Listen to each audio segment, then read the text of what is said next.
C2 Wrestling Podcast. Merry Christmas, everybody. It is Christmas, right? Yeah, it's Christmas. Mhm. Lost track on what day it is. Who knows? It's 70 degrees where I'm at, so it doesn't feel like Christmas. But we do have a Christmas edition of the C2 Wrestling Podcast, CTD and Snowden. Exciting things to talk about. Monday Night Raw, whatever. We move on. We know it's the holidays. You got to get through the holidays. All the good stuff is coming in the new year. So, today's podcast, we got to get into our Christmas wish list. What do we want? What's on our list? What are we handing over to Triple H Claus, to Papa Hunter Claus? What are we saying? This is what I want under the tree. This is what I'm hoping I unwrap and I see this. We'll get into that. We'll get into Austin Theory now that he's pretty much officially in the Vision and what the future with him could be and the entire Vision stable. But all of that and more will be after we find out how Snowden's doing on this Merry Christmas. Merry Christmas. I'm doing A-okay. Just got out of the shower. Didn't wash my hair today, as you can see. It's still dry, but just got out of the shower. I'm relaxed. I'm looking forward to talking wish lists. There's a lot to look forward to in wrestling, but it's been interesting lately, to say the least. There's been pros, there's been cons. John Cena's retired. We are in a new era of wrestling at this rate. So where do they go from here going into the new year, 2026? I think they realize they're a little down and out from 2025. So they got to step some things up. But I do want to get into it, but I got to turn the question back to you. How you doing on this Merry Christmas? I'm okay. I got my Rock This Christmas shirt that I got at Target. It's funny. I have like three or four Christmas shirts, and two of them are wrestling shirts, Yeah. something like that. But I'm doing okay. Wrestling, it's pretty much what we expect. SmackDown was pre-taped, so SmackDown will be on tomorrow. But from what we see, it's pretty good and has some pretty big moments. And there's some burials in it, of course. Seems like it was more interesting than the Raw pre-taped show. So I do look forward to that. But WWE after that obviously has more exciting things. Obviously, there's still the new year, so it can get a little wishy-washy for the last Raw and SmackDown of the year. But they're starting to beef up that last Raw, the first Raw, the year anniversary of the Netflix debut, and that SmackDown. Is that a 3-hour SmackDown? That first one of the new year? Fuck, I forgot we're that close to January that it's coming up I, to 3 hours. it might be, which that might have to be Why? on my wish list of Yeah, the wish that's on my list naughty number list. one. Yeah. Yeah, Yeah. yeah, That's on my yeah. naughty list. Whoever But came up with that's getting fucking coal. yeah, not Michael. You said it best though. Like this year's been it's had its moments. Like don't get me wrong. It's every bad year has a match that's great, a moment that's big.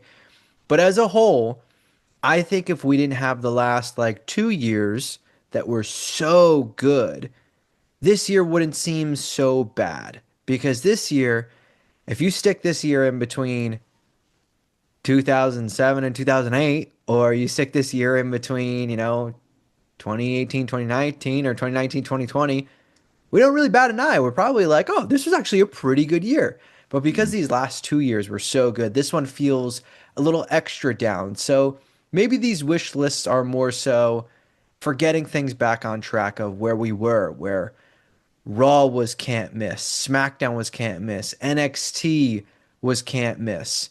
So I'm excited on what you're wishing for. I've got a few things in mind, but I do want to talk about a certain someone before we get into our wish lists. Are you down with that? I am down with that. I'm a town down with that. Austin Theory. That is the topic of discussion right now, really, in the wrestling world, being that again, John Cena retirement tour is over.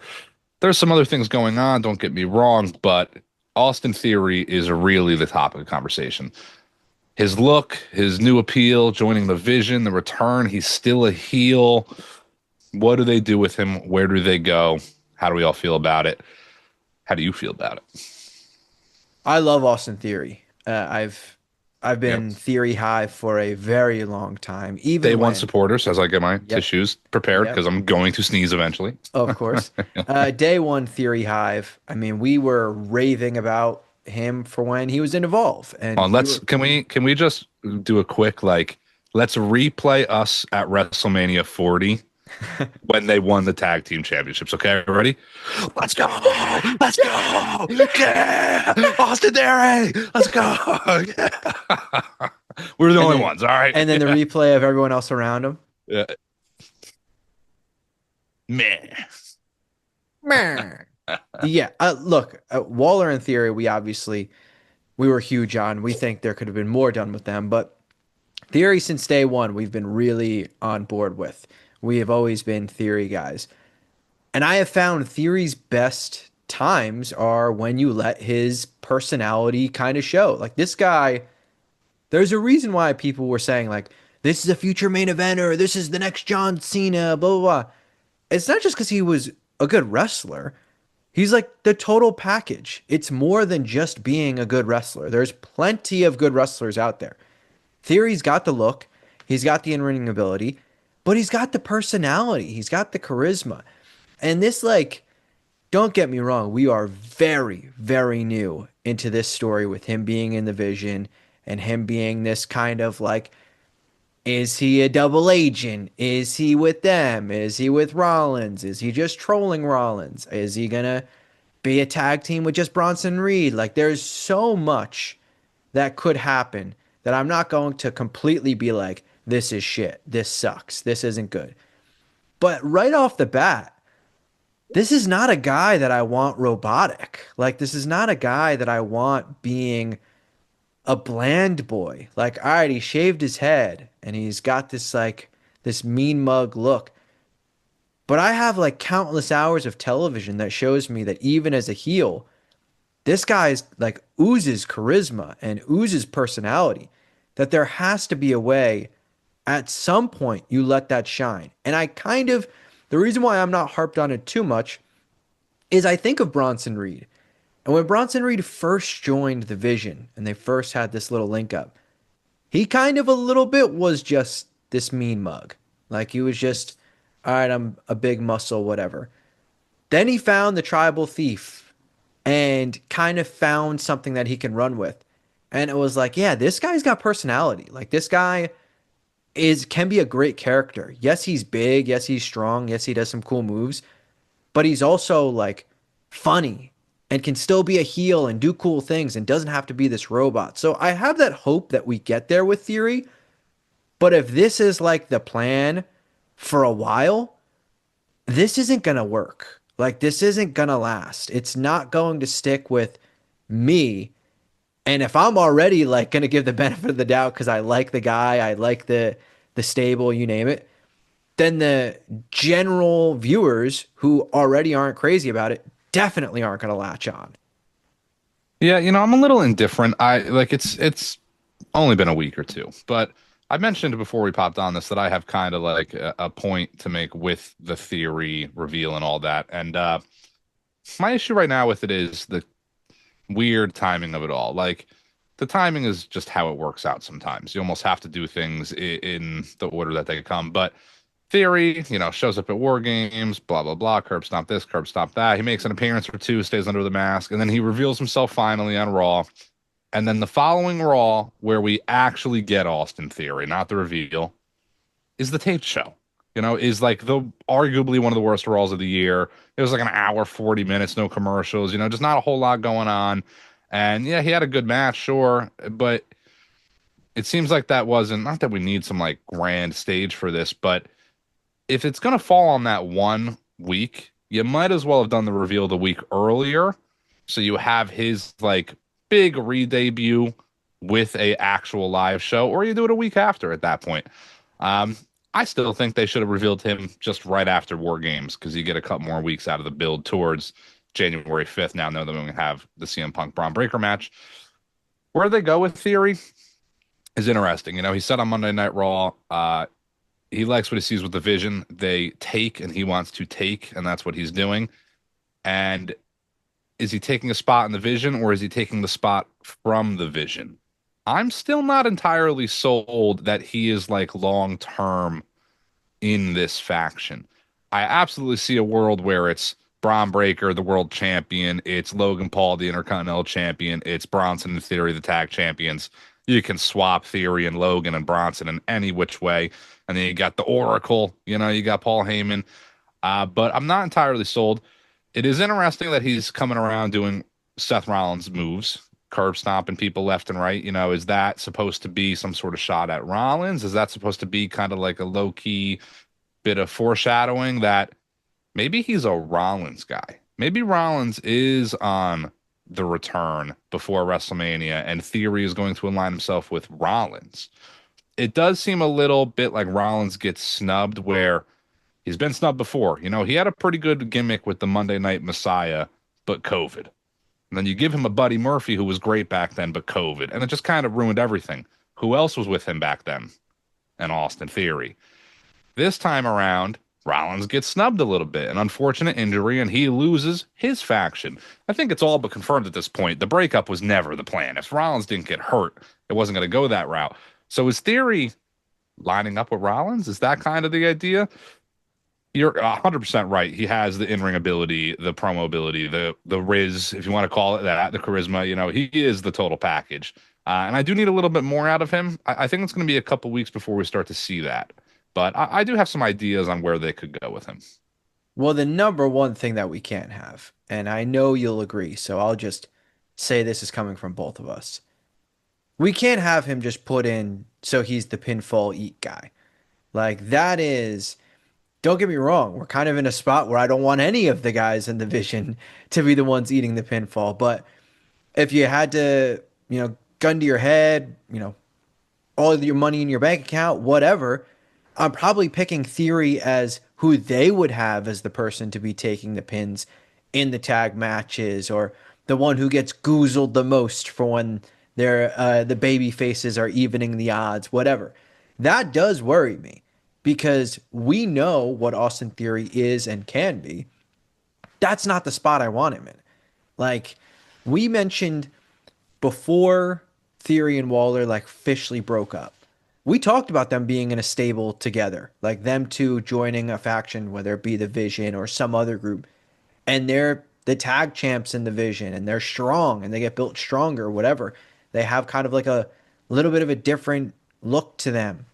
That felt like it was a great possibility. We obviously don't get that. It's a shame he gets injured because obviously that changes everything for his career. Whether it's for the better or worse, I mean, it's not like he got brought back and he's, working dark matches. He got brought back and he's in the main event storyline, the biggest story they have besides Gunther. The world title is involved in this story. He got brought back to be in this massive story. But there is a piece of me that thinks to like, what could have been when he was getting those baby face reactions and it felt like we were close to that face turn and him and Waller were like starting to get somewhere and the crowd was getting behind him. They're on main event in a tag match and he gets a hot tag and the crowd's going insane. Obviously, injuries suck. You wish you could just universe mode style turn injuries off and you never have to deal with it. Unforeseen circumstances happen. Who knows whenever we get that Austin Theory babyface turn. If he is a double agent for Rollins and Rollins comes back, does it end up better for him? Does it end up being he's an even bigger babyface star? Or does this run as a heel maybe make people not care as much because you had him once and now, who knows? I love Theory. I'm excited for the future with him. I can see the vision of him in the Vision. But there is a little piece of me that was like, man, if he came back as a babyface, like he was just starting to pick up steam, he could have came back and been a guy that took out the New Day or something like that. And, maybe taken out Waller, had this big babyface return and could immediately be in a feud with a Rusev or whatever. There's a little piece of me that's like, man, what could have been, but who knows? There's still plenty of time with this. There is still plenty of time with this. I don't think people put enough faith in the Triple H's, the creative of WWE. They forget the internet fans. People are too loud when they shouldn't be. But I think it is something that I do agree. The Theory babyface run was about to be generational. It really was. He was really on the come up as a heel with Grayson, gonna turn. Kids were loving him, meet and greets and everything. He was starting to make those little signs with Waller, and people were really chanting Theory at a lot of these events. He was about to have a big babyface run. So for them to bring him back as a heel in this stable, when they could have just had him come back as the babyface combating the stable, makes me think they have a deep-rooted plan here that they are confident in. And for better or for worse, we'll find out eventually. The babyface run may happen down the line, but for now, it's not happening. So we don't really have anything to judge it against. I do think long term this is going to work out. I'm confident that they have something in mind for Theory, the Vision, Rollins, whatever concoction of guys they do here. If you were to ask me, like, I guess short, long term plans in a way, what their plan is for Theory, I would say WrestleMania. We're either getting Theory and Bronson or Logan going for the tag titles, or I think we get one-on-one Theory versus Punk. I mean, I I wouldn't complain about that, of course. It does kind of fall into the how much are the fans going to latch on to it. I I'm gonna I'm gonna say this. I know people are gonna hate it. I would rather Punk Logan. I think it Yeah, kind of holds a little bit more. I love Theory. I obviously, you yeah. could have Theory go for the world title. I mean, I'd be happy. I don't care. I like the guy that Punk much. Logan's a little bigger. I feel like Punk Logan is the match. But it does also kind of fall into this where it does make me a little bit worried. 2026 feels like, all right, they've got some work to do. They know that. They've got some big things planned. You're going to have Roman back in the mix. Hopefully, Rollins is back fairly soon. There's some really big things that they could do. I love Punk.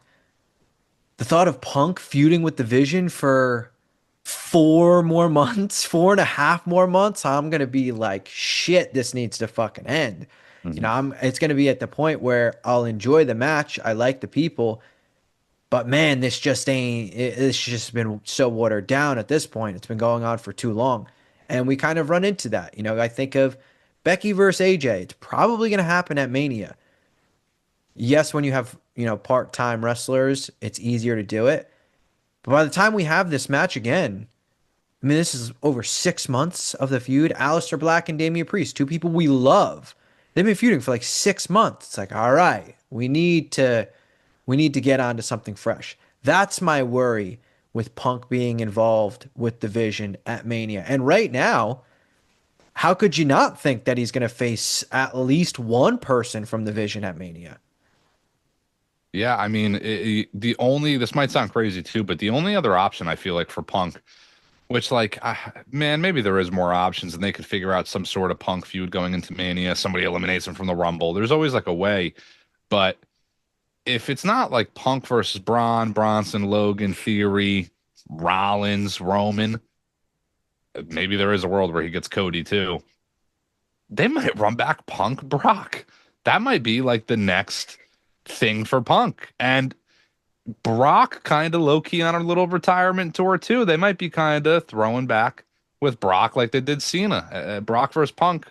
It wouldn't surprise me if you're gonna get kind of the hits in with Brock. I guess that would be one of them. Would I hate it? No, not at all. Honestly, I think that'd be good. I actually am on board with a Punk versus Brock match. Mania maybe doesn't have to be at Mania. I think with Brock, I'd almost rather see him tangle it up with like a Fatu before he's done. There's some other names in there for sure. But Punk and the Vision, I mean, you make a great point. 4 or 5 more months of that. I don't know. It's going to get rough at that point. They could maybe like wrap back to it. Maybe there's some sort of like Rumble to Chamber thing for Punk. But that's another kind of, mix up in this whole situation is the Chamber. The Chamber, we've said before, is in like a bad spot just before Mania. It's always a number one contender. Maybe it's a title match this year. Who knows? But like, it kind of divulges all the feuds into like one mass thing before WrestleMania, and it's always pretty easy to divvy up like what's going to go down in the Chamber. And maybe that will hold over Punk a little bit, but I very well see it being like Punk trying to win the chamber to get his title shot against Braun back or something, and Theory takes out Punk, so then Punk has to take on Theory or Logan or whoever at Mania instead. We'll see. I mean, I guess a lot of what I'm imagining too also does hinge around Rollins being back in time. Also, you have to factor in the Chambers in Chicago. So, Yeah, yeah, Punk's gonna be so, prominent. Yeah, so he's, him and AJ are obviously going to be mainstays for that. And on top of it, odds are they're going to want one of two things: this massive moment for either of them. Punk wins the chamber, AJ Lee wins the chamber, whatever. Or this moment to have a heel get an ungodly reaction of boos. Logan costing Punk the chamber or the title, whatever. Gets this massive reaction, sets up the Mania match. So that really is the next kind of wrinkle in things where I think we're both starting to lean a little bit more that Punk's odds at retaining January 5th have gone up a lot, I'd say, in the last 2, 3 weeks yeah, before before the unmasking of Theory. I would say it seemed pretty likely Braun Breaker was going to win. Then you get the report that Braun Breaker might win the chamber. You get the report that uh, you know Theory is going to be unmasked and it's going to happen at that Raw, whatever. It does happen. Now he's already in the mix. They're beating up Punk every week. You start to feel all right. He's he's probably going to retain normally when you're getting your ass kicked this much. Whatever. Ray's going to help him. The Usos are going to come out, even the odds, whatever. So I am intrigued in that aspect, but it does kind of fall into, are they going to hold my attention for this for much longer? And that kind of somewhat segues us into the 2026 wish list, our Christmas wish list for what we want to see. And I'll start things off by saying in 2026, one of my Christmas wish lists, it is that Braun Breaker World Championship run. But I'm putting it kind of in italics writing. I'm not putting it in that bold, darkened writing. This has to happen instantly. I don't need it right away. I don't need it January 5th because it doesn't feel as big and as good as it could be. And at the same time, I don't need Braun Breaker winning the Rumble. But I do kind of like the idea of what we were spitballing, where we get to a point where maybe Mania is that fatal four way. And it's Punk, it's Rollins, it's Reigns, and it's Braun Breaker. And it's for the world title. And it's the main event of night one or night two. And that's where Braun Breaker gets this massive moment, whatever.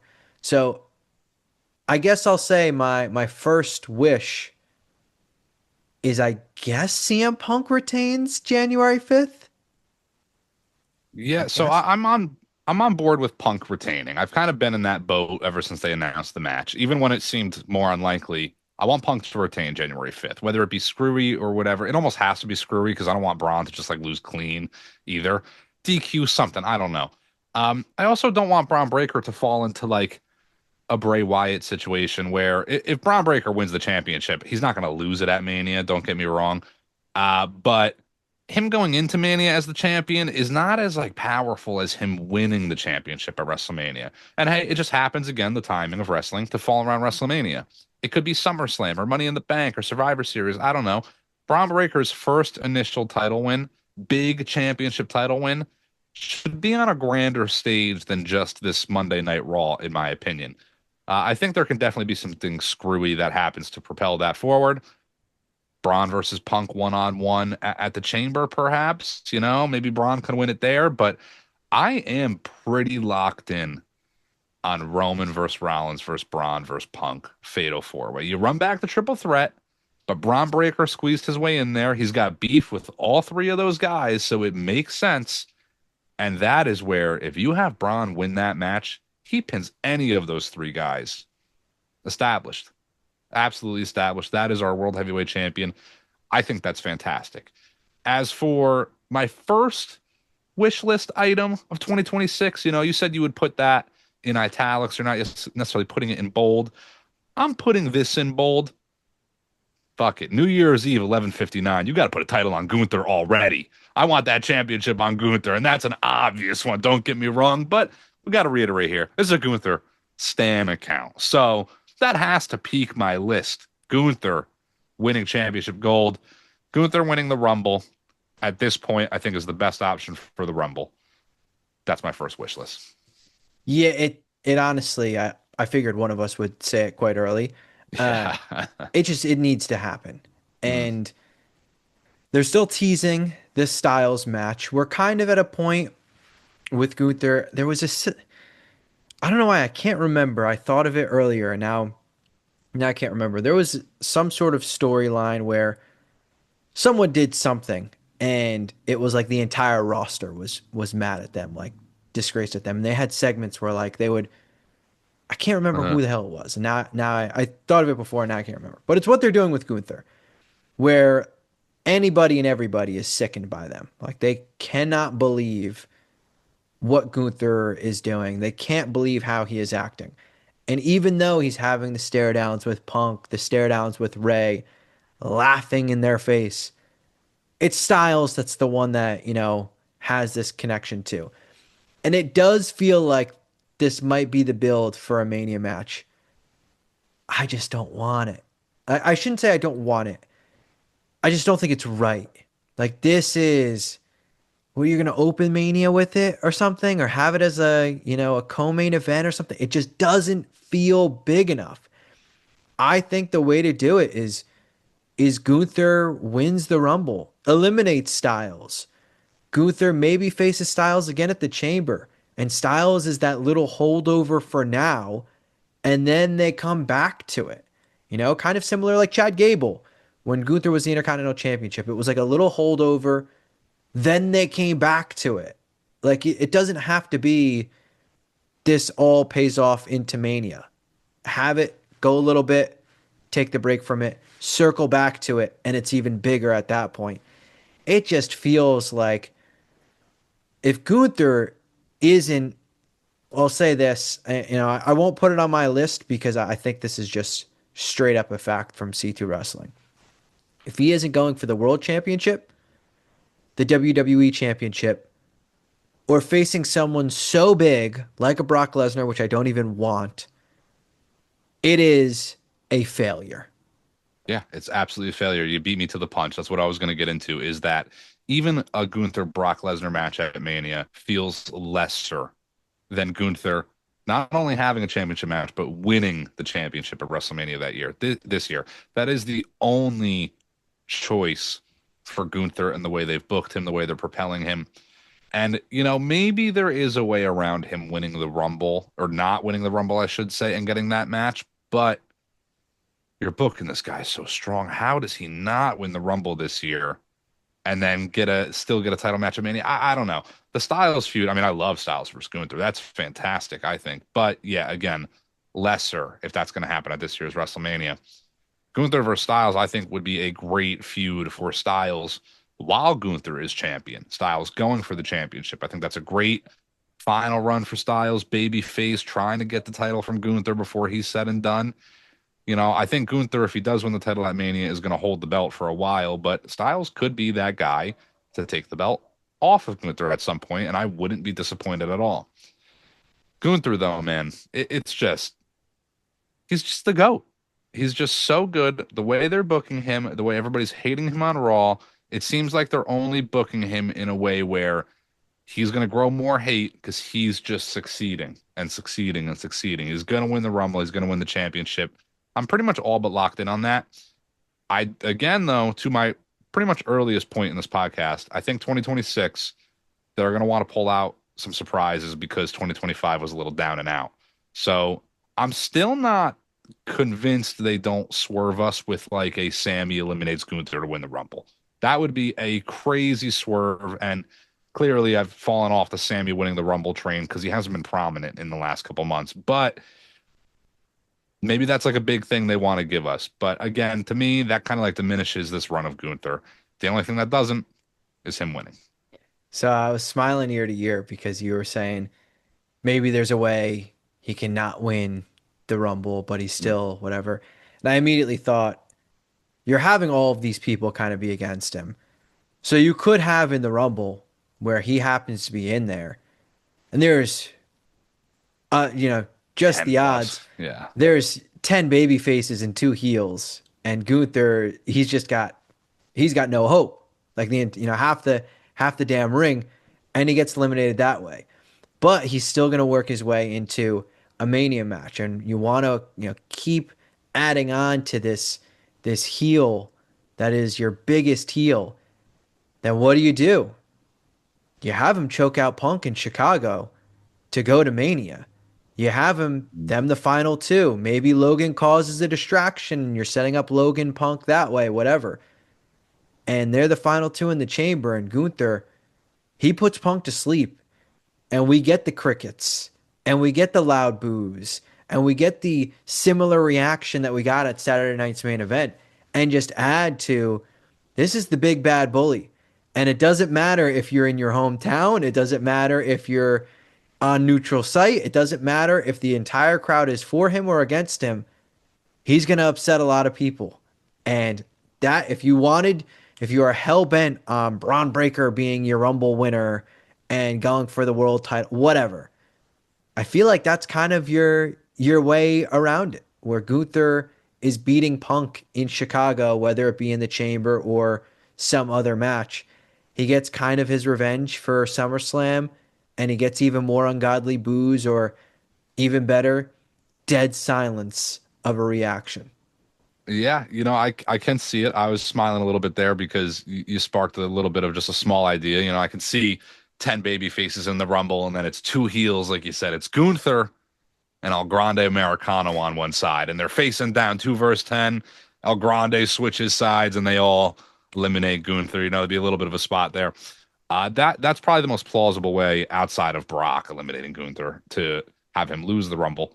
Uh, it's a very interesting setup. Again, once the Rumble happens, we'll have a much more clear vision of where they're going for WrestleMania. But as for some other wish list items heading into 2026, I feel like we're again going to be on the same page here. It's a long time coming, man.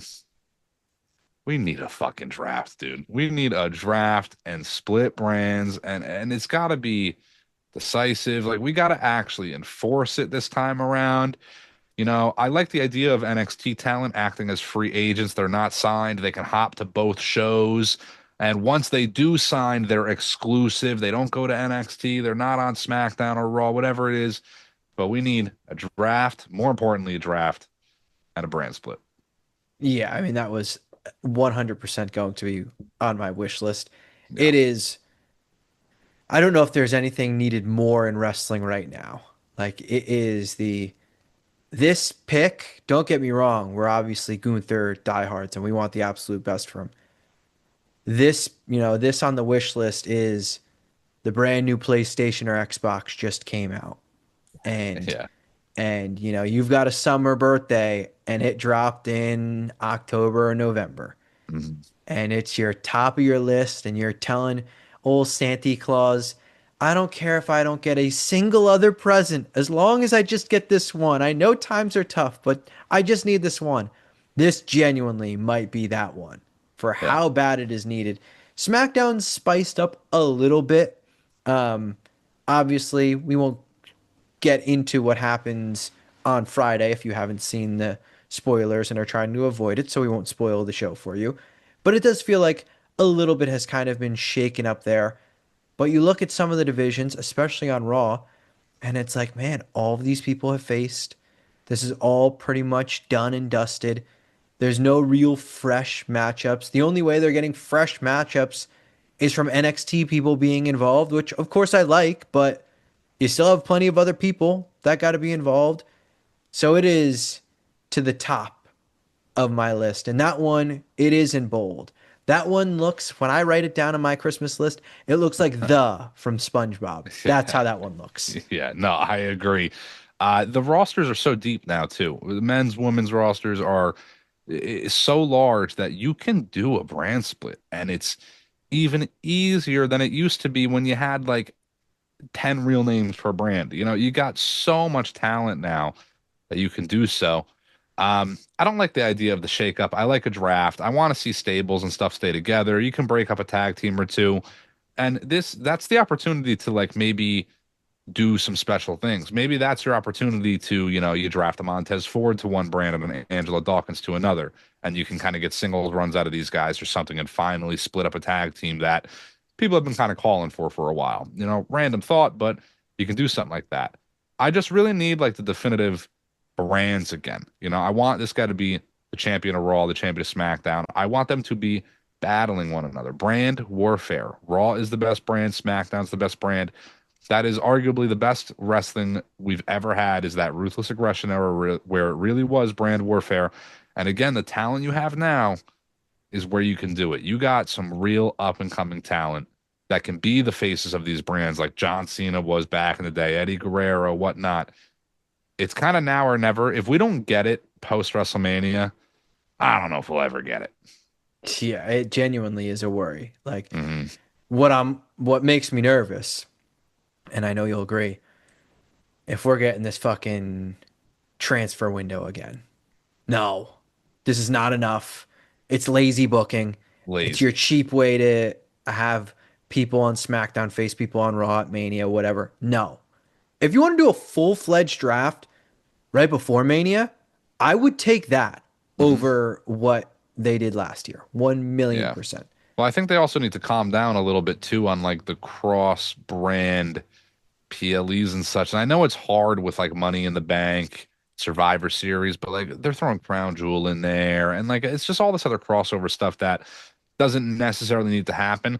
That makes it hard to maintain a brand split because you look at 3 or 4 PLEs, you got 4, 8, 12, 16 weeks of booking throughout the year that you almost have to mix the brands up in order to book it properly. So Money in the Bank, you can keep everybody on their individual brands. They don't have, if Ilya Dragunov wins a match and then Braun Breaker wins a match, they don't have to feud with one another. They were just both just in this match. But Crown Jewel, you almost want to face down between those guys. War Games as well. It's kind of like brand warfare.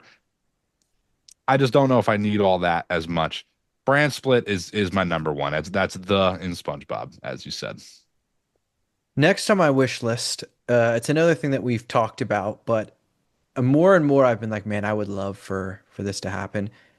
The tag team division obviously needs some sort of little bit of shakeup. I know we both are like, I do not want SmackDown going back to 3 hours. The only positive of that is their tag division is so great, and it was at its best when the show was 3 hours because they had more segments to work with. So that I at least hold out the, all right, that is good.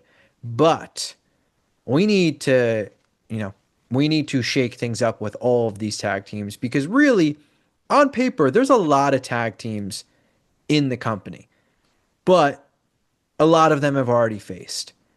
And towards the top of my wish list, on my Santa Claus's, Christmas wish list, when Penta does come back, we got to get Penta and Phoenix back together. And I don't want this to feel like a demotion for Penta because it's not. Like a lot of people are looking at the Usos reforming as this demotion because Jay was just a world champion, facing all these main eventers, whatnot. Make of that what you will. To me, I'm like, all right, cool. The Usos back in the tag team division. There's plenty of teams they haven't faced, so hopefully we just get some fresher matchups. Even though I do have a gut feeling, and I'm sure others do, this probably is leading to the Jey Uso heel turn, and maybe we get the rematch of Jimmy Jay and right that wrong of Mania 40. But Phoenix and Penta being a team again, we haven't scratched the surface with them as a team in WWE. It is one of those where we talk about it the same way we do for when Phoenix debuted and when Penta debuted. Every matchup is new. Whether they're facing the Motor City Machine Guns, whether they're facing Fraxium, MFT, if they're on Raw, facing the New Day, American Alpha, the War Raiders, you name it. All of these are fresh matchups. And it's kind of a nice spot not just for them to win championships, but for the fans, where it's not a team that is just a old team reformed. It is not a random pairing of two people, and it's like, oh, okay, maybe this will work, maybe it won't. This is a legit tag team who hasn't faced anybody on your rosters. So whether they go to Raw or go to SmackDown, it doesn't matter. When Penta is back and healthy, him and Phoenix back together in the tag team division, winning tag team gold. Absolutely, 1,000%. It's not at all a backward step for Penta. Penta's been in some big matches, some big feuds, sure. Penta hasn't held the championship yet. Him holding tag title gold with his brother is a step forward. That's a step up. And Penta a little bit older than Ray. Penta's only got however much time left he's got. He could have a decade. Don't get me wrong, it's a lot of time, but long-term plans, like if you're not going to do it now with Penta, reform the Lucha Brothers, when are you going to do it? Are you ever going to get to it? So I do think it's kind of now or never. I think that might be the stepping stone, like a year or two Lucha Brothers run to really help propel Penta and Ray. Ray Phoenix has had some like good matches, high spots. He's been in a couple good moments, but he hasn't had the exposure that Penta has quite had yet. Putting them together will give Phoenix that exposure, and I think that will really propel Phoenix even higher. Absolutely have to reform that tag team. All the tag teams you listed, to the Wyatt Six, DIY, the NXT up and coming tag teams potentially, Javon Evans and Leon Slater, Lucha Brothers versus any name mentioned. Incredible matchup. That's absolutely fantastic. And I'm just going to go right into my next one Hmm. because it does have somewhat to do with the tag team division. But this one I'm actually dating. Most of these are like, oh, in 2026, this can kind of happen at any point. This one I'm putting a stamp on. Okay. WrestleMania. We need the end of the Judgment Day. I love all of these people. I love them as a faction. I love them individually, whatever. Whether you want to continue with JD and Balor as a team or not, I don't care. Whether you want to continue with Raquel and Roxanne or Raquel and Liv or Liv and Roxanne, I don't care. But come WrestleMania, when we get to the Raw after WrestleMania, the Judgment Day, as we know it, should be no more. If you want to do it, if you want to break them up and it's a brand new Judgment Day and it's Balor with some folks from NXT or whatever and they're keeping the name, that's a different story. I don't think a lot of people would be okay with that. I think a lot of people want Judgment Day straight up to be finished. But this version of Judgment Day, more specifically, the Finn Balor, Dominic Mysterio era of them two clashing heads, not clashing heads, being at odds, not being at odds. This needs to come to an end. So I don't care who wins the feud. I don't care if it ends with Balor beating Dom, Dom beating Balor, JD beating both of them. I don't care. We need to wrap this shit up and we need to move on and we need to get on to something new with these folks. We do. We got to get there. I'm still very on board for the dual triple threat idea at WrestleMania. Get that IC title on like a Liv or a Raquel or a Roxanne, and then Dom versus JD versus Finn, Liv versus Raquel versus Roxanne. Dual triple threats. Maybe Liv and Dom both come out on top and they stick together as a duo. And Finn and JD can be a tag team of just Finn and JD. Who cares? Whatever. Raquel and Roxanne, same thing. But we are getting to a point where it is time to end it. I don't know how I feel about like Finn continuing it with some NXT names, sure, but like Finn is in a weird spot of like, man, he's had a weird run. First title match, wins the Universal Championship, gets injured, horrible trajectory. He's done some great things, had some other title runs, of course, but never got back up to that main event level. And I don't know if they ever will with Finn, where he's got the talent and the ability, but if you don't split Judgment Day by WrestleMania, you're lost on Finn. His only opportunity to ever really get to that level again at this point is now outside of the Judgment Day because Dom has overtaken that stable. Yeah, last WrestleMania, it felt like, all right, that's the breaking point. Dom Hmm. wins the Intercontinental Championship, and it felt like, all right, we're gonna get there. in the months after that, it you kind of forget that even happened. You kind of Yeah. forget Well, live injury. the live injury was obviously big, Mhm. but I mean, you could have still been doing something with Dom and Yeah. them. But I know that was the live injury was a big turn. But if we're being honest, say Liv doesn't get hurt. Do we think they're ending the Judgment Day at SummerSlam? I don't know. Like I genuinely think they could have tried to hold it all the way off until Mania anyway, even if she got hurt or didn't get hurt.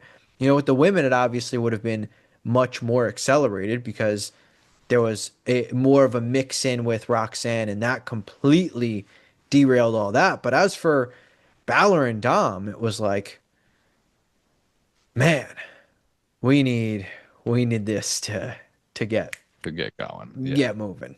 Yeah, absolutely. I do agree. The wish list for 2026, I mean, it's wide. There's a lot of things I would like to see happen, want to see happen. Wish list wise for 2026, maybe this isn't my number one, but I am at a point where I just spoke about Finn Balor and him kind of never quite getting to that main event card again. But I am at a point where you got to put a title on LA Knight.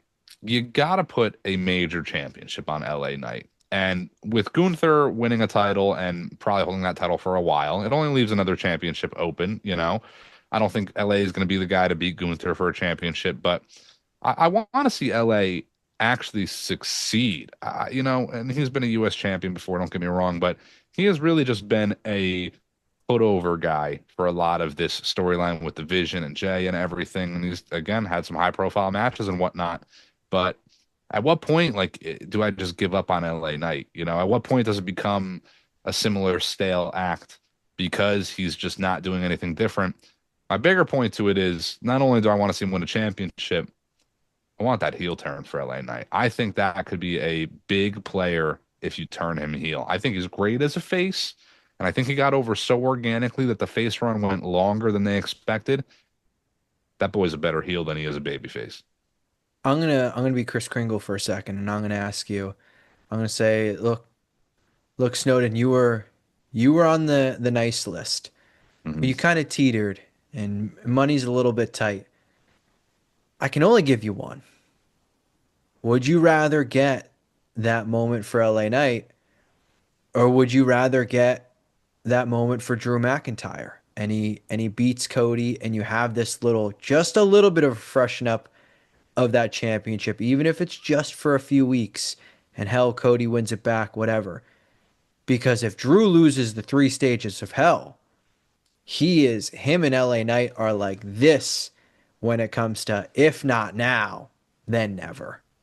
It is a shame because Drew coincidentally gets kind of snubbed throughout COVID and everything. He's supposed to have his big moment, probably would be a bigger player if COVID never happened. But I'm a little bit more burnt out on the Drew run and storyline than I am LA Knight. If I had to pick one, I'd probably go with the LA Knight title win run. Drew is obviously fantastic. I'm a big fan of Drew, but it's just becoming a little too much at this point. It's just so repetitive what they're doing with Drew, and I don't know if I can see as much of a character change for Drew as I could for LA. Again, you turn LA heel, and that's a different ball game. You're not going to turn Drew babyface, and even if you did, it's not as big of a change as it would be for LA Knight. I think there's more opportunity there for LA. I would love Drew to win a championship, but when I look at like all the names in the title pictures, Drew versus Gunther, Braun, Punk, Rollins, Cody, whoever is holding that championship, Roman, none of them excite me as much as LA, oddly. I do think, and LA has been tied up with the Vision for ages now, don't get me wrong, but LA versus Braun, LA sneaks a quick win. Again, the title can always flip back. I still think LA should have won the title from Jay at Saturday Night's Main Event. I think they should have waited on Punk. I think Punk could have had a bigger moment winning the championship, just like I said Braun could, instead of it being on January 5th. I think LA Knight, but before I go with Drew. Interesting. A piece of me does kind of think I would love a couple week Drew title run, and hell, he loses it back at the Rumble and Mania. He's in a decent sized match, but a relevant story because he's Drew, but at least just got that win to freshen things up a little bit. But it does bring me to my next wish.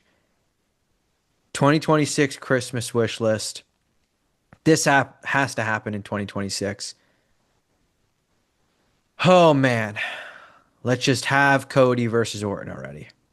Yeah. Oh, yeah. Let's Absolutely. just Yeah. let's get I know we sit here and say like, "Oh, that's a Mania match. That's a Mania match."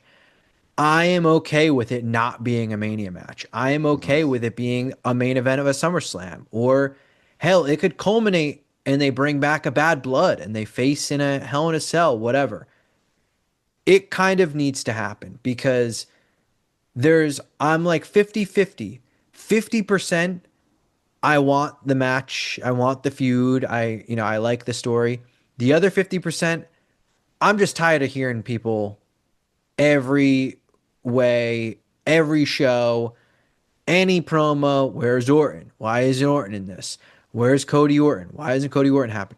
I get it. It should have happened forever ago. Should have happened five ever ago.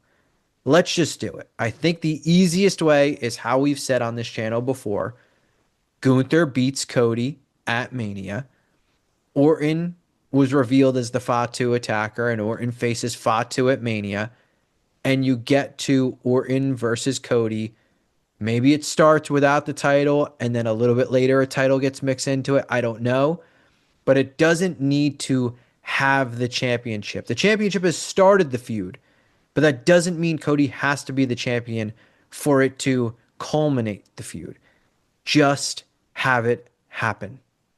Yeah, I mean, I think that's a trilogy feud for sure. So, you can run a match between them, run another match between them. They're 1-1. One of them wins a title, and then they run a third, ends with somebody defeating the other for a championship.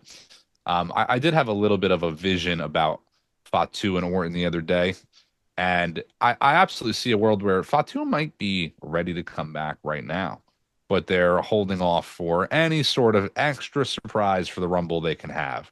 Any little bit more of a pop they can get, they're going to get. If a guy gets hurt and he's ready to go 2 weeks before the Rumble, they're not going to have him return on a Raw. They're going to have him return at the Rumble. So I absolutely see a world where it's, Solo in the ring. Cody's champion. I guess he won't be out there, but Solo and Orton are both in the Rumble. Maybe a couple other guys mixed in, and out comes Fatu going crazy, about to attack Solo, but he kicks the shit out of Orton and eliminates him. And that's kind of the sign that it was Orton that attacked me, and they go forward with that feud for WrestleMania. And people might be questioning, why did he do that? Why did he do that? And, they'll play it back on Friday Night SmackDown or whatever it may be. That feud could come about any which way. Is there a chance it isn't Orton in the long run? Sure. Also, the Fatu getting attacked angle is kind of like a forgotten story right now. So it is a little weird to wrap back to that. But I do think I'm going to even lock in Orton versus Fatu at WrestleMania. I'm pretty confident on that one. Yeah, it just feels like it makes too much sense. It's Yeah. Orton's going to be on the card. Fatu needs to get his momentum back. Obviously he Hmm. had this dental issue or whatever that put him out for a little bit, and who knows how much longer. But you need to get that momentum back with him, and you're not going to get that momentum back with him going back into a feud with the MFT. Like that's just not gonna. It's not gonna do it for folks. So Yeah. that is kind of that next step up for Fatu, that next level where you're facing Randy Orton at WrestleMania. You know, And you're not gonna win, or Uh-huh. maybe you don't win, but it doesn't matter. Joe Hendry situation doesn't just because you win doesn't mean you won, or Hmm. excuse me, just because you lost doesn't mean you didn't win. Perfect. He got the moment, he got the match, he faced Randy Orton. Fatu could benefit from that greatly. I do have one thing that isn't on my wish list, and it's one of those things. You're getting it for Christmas no matter what. Every Christmas, your aunt's gonna buy you that PJ set that you just don't care about, but you're getting it anyway. One thing that we're getting that I do not care for, and I know it's coming. I can see the shape of the box. I know it from a mile away. We know we're getting the Chris Jericho return, and there is just something about it that it just does not do anything for me. And we've already got a loaded roster. And I get it. It's going to be a retirement tour or whatever. Maybe he goes into the Hall of Fame right away, or they set up for him to go into the Hall of Fame next year, as in 2027. I understand. But there's a lot of talented people who aren't even on the show right now to begin with. Factoring him in, they ain't going to bring Chris Jericho back to have him wrestle once. He's going to be back and he's going to be involved. Even if it's a part timer, it's going to be one of the more active part timers. He's probably going to be more similar to a Punk, Roman, whatever, where they're around for every big event. And, if it's Punk level, they're on most of the weekly shows. I don't need it. There's no match where I'm like, oh, but you get Javon Evans against Jericho and Elvis. None of it. None of it does anything for me. Going to the Hall of Fame? Sure, fine. I don't need one last run. Yeah, I'm not like in love with it. I don't absolutely hate it. The idea that like Jericho is a literal legend in WWE, in my opinion, he's kind of tarnished his career a little bit post WWE, but that's to each his own. Him coming back, I do agree. Like, there's not a single person that I'm like, oh man, him versus Jericho. That's the match. Or man, we need that before he's said and done. Could there be some good ones in there? Yeah, sure. Absolutely. A Jericho versus Carmelo could be fun, but again, that's not me begging for it. It's not anything that I'm like, man, that better be at Mania. I don't even know where they go with a Jericho feud. Maybe Jericho gets a Styles or somebody who retires Jericho. I don't know. I would say he gets a year. I would say by Mania 43, Jericho's probably done. Maybe he gets the Hall of Fame that year. We might get the announcement in the coming weeks that he's in the Hall of Fame as well. Stephanie's already going in. Jericho, Cena could be in the mix, in the next coming years, but Jericho's a big enough name to headline, even still, if we're being honest. I don't know if they're going to pair him in the same Hall of Fame year as a Cena or a Stephanie, but I'm indifferent on it. I don't care. I just don't care. Like, it's happening, like there's no way around it. So it has me very much like locked in that we're going to get it, but I'm not really intrigued by it. I'm not going to sit here and shit on it. I guess I'll give it a little bit of a chance. Maybe he can redeem a little bit, but I don't know.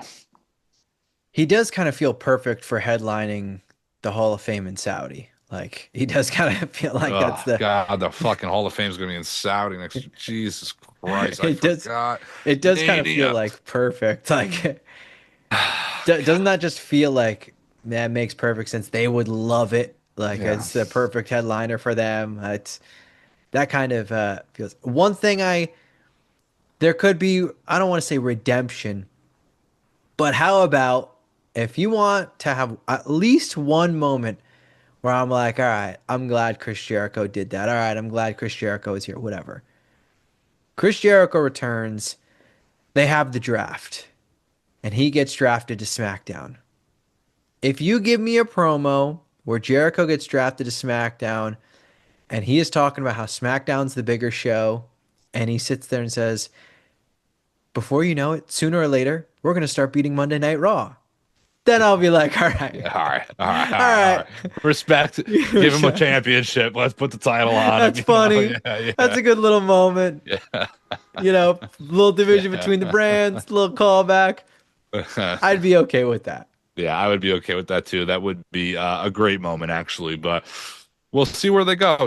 He's probably in the Rumble, I would say, is where his return happens. But who knows where they go? Who knows where he squeezes in for a WrestleMania card? It's a lot to look forward to, though. We got a couple more items on this wish list, I'm sure. I'm sure plenty of the fans do. Let us know because I'm sure there's plenty. But I'm looking forward to it, man. The Rumble's coming up. This December flew by. So we're a month out from the Rumble, right? January 30th or something like that. We're a month out. It's going to be here before we know it. I'm looking forward to it. I'm very excited. We have plenty of stuff planned. You got to be subscribed. The Tuies are coming. Snowden and I will eventually get our minds together and get a, get our categories and all of these Maybe things. like the day prior or Yeah, something. Yeah. probably. Look, WWE does the fucking slammies like Like on a whim. during Yeah, Mania, yeah, which yeah. makes zero sense. So we'll get to it, I swear, and we'll have some winners ready, and it'll be a great time. So subscribe, or you are a coward. Follow us on X. Follow us on Instagram. Follow us on TikTok. Like all of our videos. Follow Snowden's personal X account, Twitter account, whatever. Follow mine, don't follow mine. I don't really care. Because if you don't do any of it, at least do one thing. If you don't do any of it, you're a Christmas coward. Christmas coward. Merry Christmas to those that are subscribed. If you're not, don't Merry Christmas. I don't know. You're a filthy animal.